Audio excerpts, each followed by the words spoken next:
Welcome to God's TV. God's TV has been on the cutting edge of new thought for over half a century. This is Secret Life of Symbols.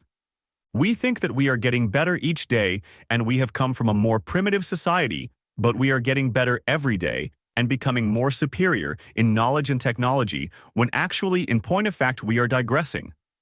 We are moving away from what we were thousands and thousands of years ago. And I am of the opinion that our history has been vastly changed, and so that we don't really know the history of mankind on this earth. We are finding that there are temples on the ocean floor, pyramids, Machu Picchu, Chichen Itza, incredible structures of temples, and knowledge which is displayed about the universe, about astrology, the astronomical truths about the universe. The ancient, truly prehistoric and ancient people, they knew tens of thousands of years ago. We are finding everything that we think we know. It's already been here tens of thousands of years ago. There was a higher life forms on this earth than we are. I have a vision of, from the ancient world, we're not what we would refer to as humans. I think that they looked like us, maybe, or in some ways like us. They were far superior. The people, whoever they were, that built the Great Pyramid of Egypt had an extraordinarily brilliant understanding of the esoteric and profoundly important knowledge about life and the spirit of man, and where we've come from, and where we're going. And so, it all implies that there was a far higher civilization all around the world. And the best science we have today are admitting that we're just trying to catch up. With the ancient peoples I already knew. These ancient, brilliant builders and teachers, they didn't grow into that. They came in fully developed. When you look at Egypt, Egypt is a classic example. If you go to the very beginnings of Egypt,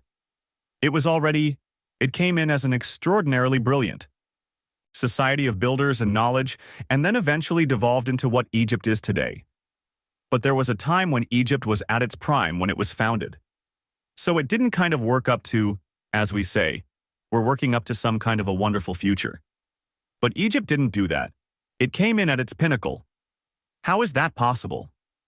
The only way it's possible is because when whoever this was that we call the ancient Egyptians, they were not of this world to start with. They came here knowing all that we still are trying to find out. So it implies that they were not from here. They came in fully understanding the whole universe. And they were able to do things with their temples and with the way that they laid out the pyramids. They knew things we didn't know, and we're still trying today in metaphysics and in occultism, religion. We're trying to find the bottom line that the ancient peoples, they already knew. There is obviously a high science behind the life period and all of the best in our human life, like astrology and alchemy and all of the other, what I call sciences. Others would say, no, they're just belief systems. No, they're sciences, because when you really look into them, you begin to see that they're telling you things that scientists are just now beginning to realize. There's a higher occult, or hidden. The word occult simply means hidden. And so there's obviously a higher science or occult science behind mankind's ability to contemplate the spiritual aspects of life on the earth. Lots of ancient people already knew what we're trying to find out today. We know that the pyramids, say in Mexico, in Central and South America, along with the great temples around the world, were solar temples. They were the center for astronomy. And so the ancient peoples were not looking for spiritual answers as such. They were looking at the actual universe and trying to figure out where we are, what we're doing, and what is the universe. And so from that inquiry into the actual setup of the way the universe operates, then from there they began to suspect that there was some kind of an unwritten, powerful laws in the universe that guided the sun, the moon, the planets, and the whole of the solar system. They start off scientifically just looking for answers to what we're doing here. What is this? And from there they begin to develop religions or philosophies, alchemy, astrology, medicine, and then human interrelationships. Into relationships. And then from there, you get into all the other metaphysical pursuits. And that's why today, the world is half scientific and yet half spiritual. But the spirituality did not come first. There's the regular interest in how the world works. That's what the ancient peoples built those great observatories for. They just wanted to study the heavens. But in doing so, it didn't take long until around the world, mankind that was viewing the heavens for science began to suspect that there was something else going on here. And now comes the world of spirituality. As I said, the word occult simply means hidden. So there are many hidden sciences that the really bright people who are looking into these things know about. But generally speaking, the world of mankind is not really well informed about alchemy and about the sciences of spirituality. But that's growing now too, so people are beginning to wake up to the spiritual relevance to your life of spiritual subjects. I think that there is something there that needs to be looked at, this whole idea of where man has come from, where he is right now, and ultimately where is he going to go with his knowledge and with his life and experiences. What is the reason why we're having the experiences that each of us do have each day? We're all growing, and hopefully we are growing far more intelligent and insightful. And looking at the spiritual aspects of our life, that's a very important feature of being alive, is to not just live for the material world today, but start asking serious questions about where were you before you were born, and where will you be after you leave here, this earth? And what is the reason for our human life? And why are we learning so many hard lessons the hard way? There seems to be some sort of an overshadowing presence in the universe that men have called God, or some sort of an ultimate spiritual presence that is leading or directing our evolution. And if that be the case, which it seems to be, then maybe there is some hope yet for the human race. If enough people begin to wake up, spiritually speaking, and begin to look at their lives spiritually, then there might be hope for us yet, because this is why we are in the shape we are in today. Because we are living in this me generation, and this generation that only cares about feeding itself and taking care of itself and enjoying itself, never realizing you have responsibilities to the world that you live in, and to help your fellow man, to grow and to help educate other people. I can speak for myself in relation to the idea of why do we seek wisdom and spiritual knowledge? I have always understood that I have questions within myself that others can't answer. And for me, looking at these questions, they make a lot of sense to me. Why this and why that? Why does this happen? So I have learned that to think deeply on these spiritual questions of life opened me up to a whole world of knowledge, because I realized how much I don't know. And I am also well aware of the spiritual implications of the laws in the universe around us. There are certain things you can do in this world and things you cannot do. And you will pay. You will pay a terrible price for doing the things you're not supposed to do. And I am totally convinced that there is some sort of an overshadowing force in the world that wants us to grow. And this concept is even in Christianity, where you hear talk about good angels and bad demons, and bad angels are implying that there are good forces, unseen forces out there, and then there are bad. And we know that there is something called good and bad, and there are certain things in all society which are known to be bad and evil. I tend to think that there is something to this idea of reincarnation. And the reason why is because it is pretty much agreed upon by so many of the ancient religions and philosophers and great teachers of the world. My gut feeling is that we do come into this world with baggage from other lifetimes, and this is why we begin to become who we are because of who we were before. Another part of that story is that before we came and incarnated on this earth, that we chose a particular lifestyle, were told and given to understand, and that we chose our own parents before we came here. I understand the spirit world, not enough to know that it's very possible that we were in a spiritual state, and then we incarnated into a physical state. Now the rest of it is up for speculation. I'm totally convinced that there is no doubt in my mind about, because I've had too many personal experiences that tells me and proves to me that somebody is watching us. Somebody is watching the human family. The very history of how America was founded and the founding fathers, so to speak, what vision they had when they were putting together the idea to found this country. What was their vision? What were they thinking? What were they actually working toward? And now that gets into the subject of Freemasonry, to the secret sciences like alchemy and political. There's a lot of political stuff in there too. You have to be careful about secret societies, because these different societies become very powerful and very wealthy, but they have an agenda. They have a particular agenda that they're trying to create or to bring into being, and therefore they will build a whole world around you. And you accept what you are. When you are a child or a baby, you come into the world and you just accept everything. And if you don't grow up, you just as a grown person, you just accept whatever there is because that's the way it is. But that's not the way it is. And you keep in mind that there were secret societies that were involved in founding this country. And who were they? And what were they trying to do? You have to know secret societies to understand. Why there are so many different symbols and emblems in Washington, D.C. and around the world?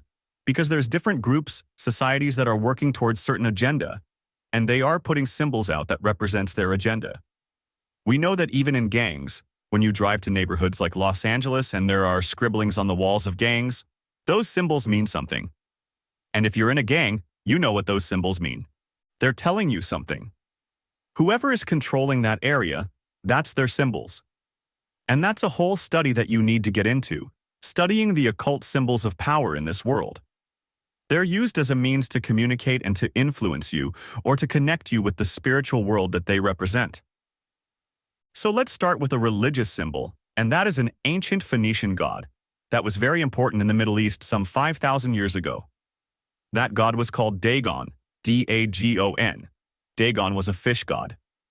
Interesting how he has evolved into today's world of religion. Dagon is still very much alive with the world today.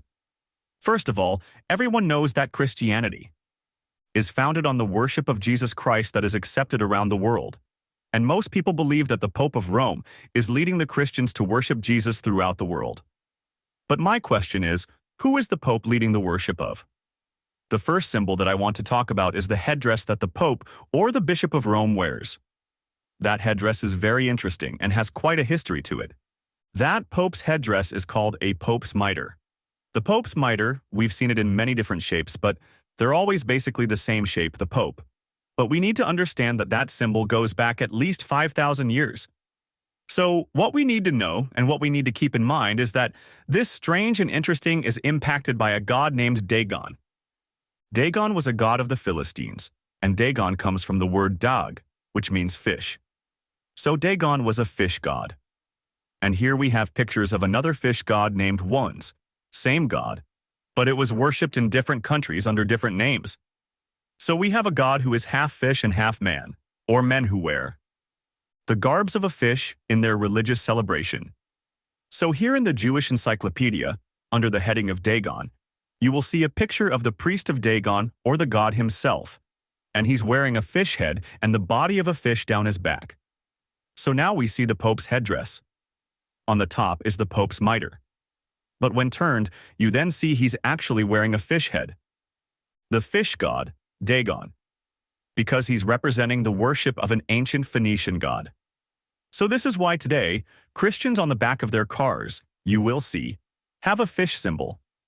I'm thinking that's to denote them as Christians worshiping Jesus.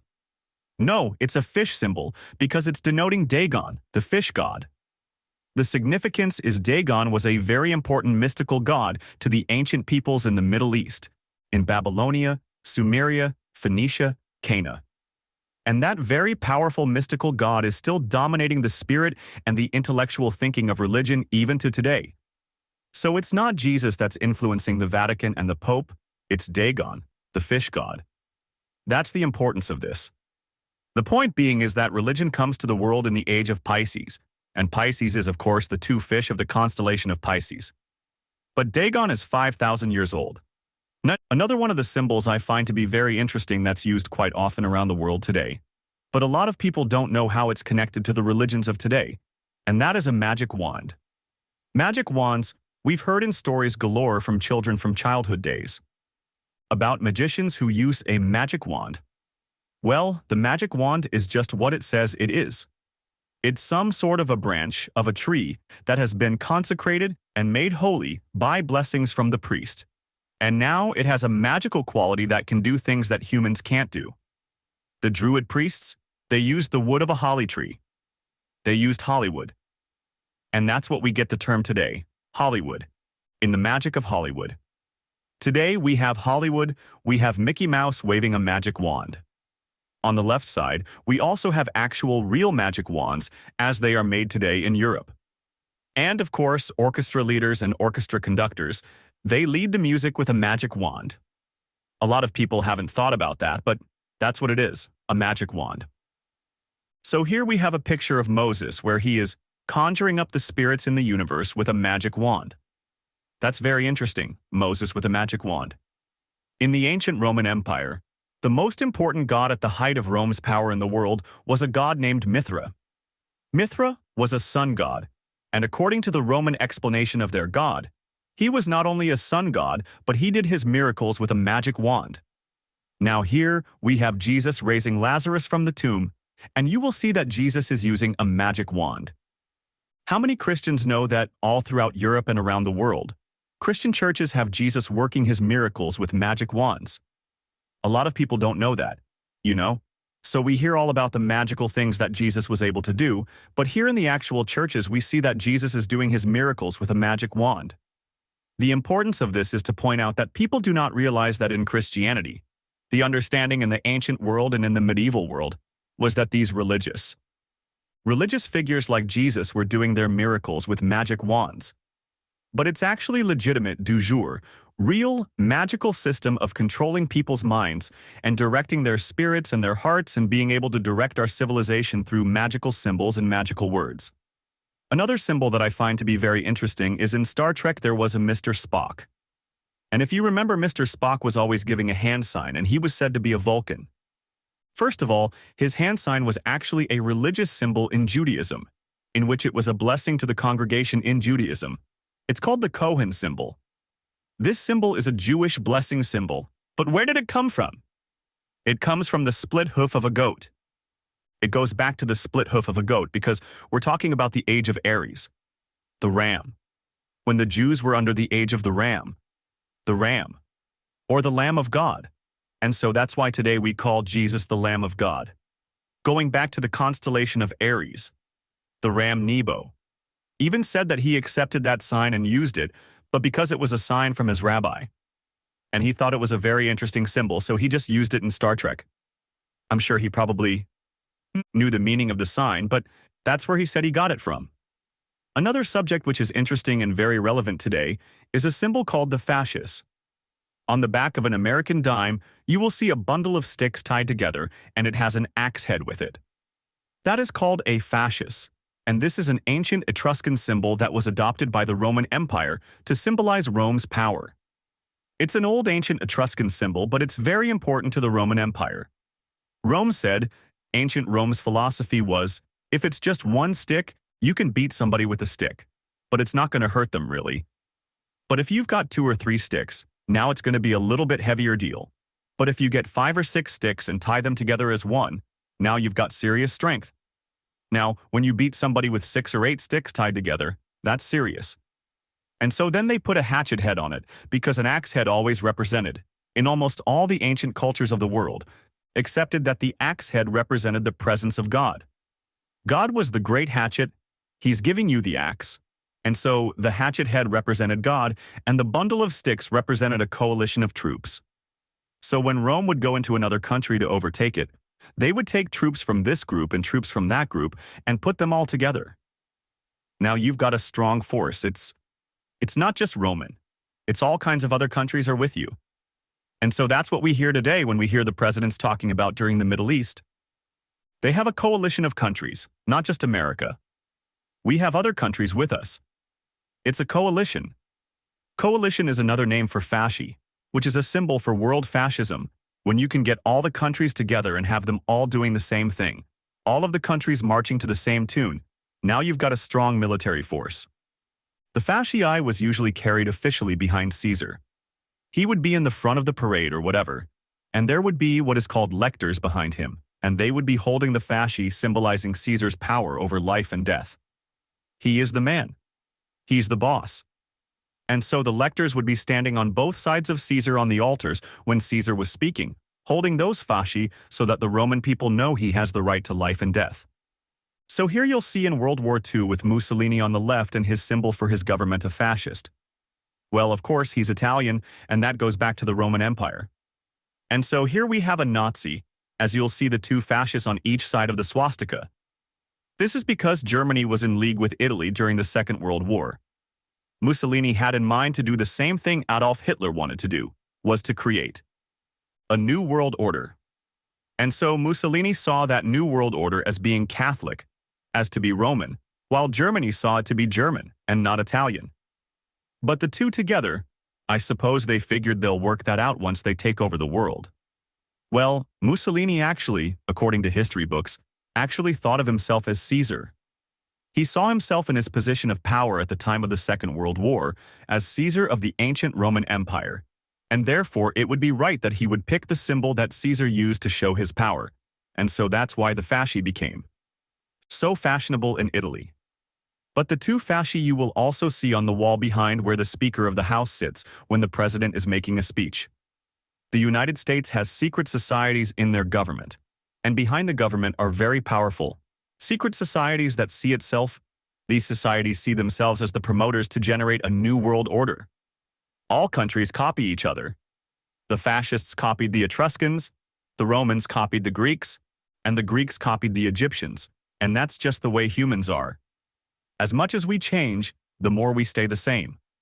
We're all still adopting the same symbols that we adopted under the Egyptian Empire. We're still using those symbols today, pyramids. Let's talk about the pyramid, and we all recognize that there's three beautiful pyramids is referred to as the Great Pyramid. Now, first of all, you need to know that the pyramid that's directly behind the Sphinx is not the Great Pyramid. It is a Great Pyramid in Egypt, but it is not the Great Pyramid. This is the Great Pyramid have? Well, you would think if there's four sides and then there's the bottom as a side, so it would be a five-sided pyramid. But actually, in point of fact, no, the Great Pyramid is 9 sides. Why? Because on the first day of the spring equinox or the fall equinox, if you are in the right place at the right moment when the sun hits the pyramid, you will see that each side is divided down the middle, but so subtle that when you are there at the pyramid, you don't notice it. But on the first day of spring and autumn, you will see the Great Pyramid is divided down the middle. So here again is another picture of the pyramid from above on that special day, that special hour when the sun's hitting it just right. And so each side is 2 sides. Therefore, you've got not 4 sides, but 8, plus the bottom side makes 9. So how many people know that the Great Pyramid of Egypt has 9 sides?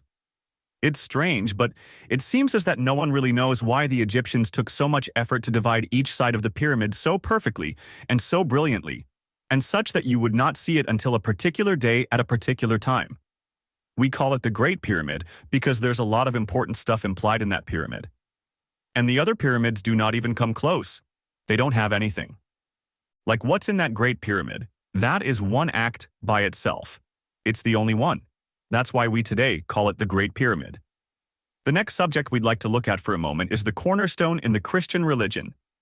Christians will tell you that in the Church of Christianity, Jesus is referred to as the cornerstone of the church. But that's not exactly correct.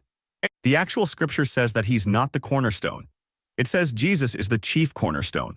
The cornerstone is what it's said to be, just a stone at the corner of a building. But wherever you set that cornerstone up, you're going to line all the other stones up with it. So it's the first one that decides where this building's going to be aiming. And so, Jesus Christ, the cornerstone. But Jesus is actually referred to as the chief cornerstone. And that's important because they're totally different understanding of the word chief cornerstone. Chief cornerstone means a triangle placed on top of a pyramid. If you take a perfect, flawless pyramid, triangle, and you cut off the top, it itself is a pyramid, but it's a tiny one that sits on top of the big one. That tiny little pyramid is called a pyramidion. A pyramidion is a tiny pyramid sitting on top of the big pyramid. That's what the Bible says Jesus is. He is a pyramidion. He's not a cornerstone. He's a chief cornerstone, which is on the top of a pyramid. That was the genius of the ancient Egyptians. And so today, the more we have changed, the more we stay the same.